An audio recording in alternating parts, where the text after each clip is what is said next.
Daily. Taste the Daily. FEFSI யூனியனுக்கு எதிராக திரைப்பட தயாரிப்பாளர்கள் சங்கத்தைச் சேர்ந்த சில நிர்வாகிகள் புதிதாக தொடங்கியுள்ள தமிழ் திரைப்பட தொழிலாளர்கள் கூட்டமைப்பை கண்டித்து பெப்சி யூனியன் ஊழியர்கள் மற்றும் நிர்வாகிகள் சென்னை எழும்பூர் ராஜரத்தினம் ஸ்டேடியம் அருகே கண்டன ஆர்ப்பாட்டத்தில் ஈடுபட்டிருக்கிறார்கள். கூடுதல் விவரங்களோடு இணைகிறார் எமது செய்தியாளர் அஜய். அவரிடம் பேசலாம். வணக்கம் அஜய். போராட்டத்தில் ஈடுபட்டிருக்கக்கூடியவர்கள் முன்வைக்கக்கூடிய கோரிக்கை என்னவாக இருக்கிறது?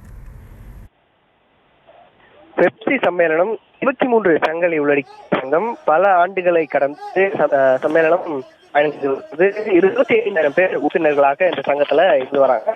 இந்த நிலையில தான் தமிழ் திரைப்பட தயாரிப்பாளர்கள் சங்கத்தை சேர்ந்த சிலர் பெப்சி எதிர்க்கும் புதிய திரைப்பட தொழிலாளர்கள் சங்கத்தை உருவாக்கியிருப்பதாக கூறப்படுகிறது. தொழிலாளர்களின் வாழ்க்கையின் முதலாளிகள் சிலர் அளிப்பதற்காகவும் இந்த தொழிலாளர் அமைப்பை உருவாக்குகிறார்கள் என்ற ஒரே ஒரு எதிர்ப்பை தெரிவிக்கும் வகையிலும் இந்த ஆர்ப்பாட்டம் என்பது நடைபெற்று வருகிறது. இதற்கு எதிர்ப்பு தெரிவிக்கும் வகையில் தான் ஒரு நாள் அடையாள கால நிறுத்தம் மற்றும் ஆர்ப்பாட்டத்தில் பெப்சி யூனியன் சங்கத்தினர் ராஜரத்னம் ஸ்டேடியம் அருகே கண்டன ஆர்ப்பாட்டத்தில் ஈடுபட்டிருக்கிறாங்க. விவரங்களுக்கு நன்றி அஜய்.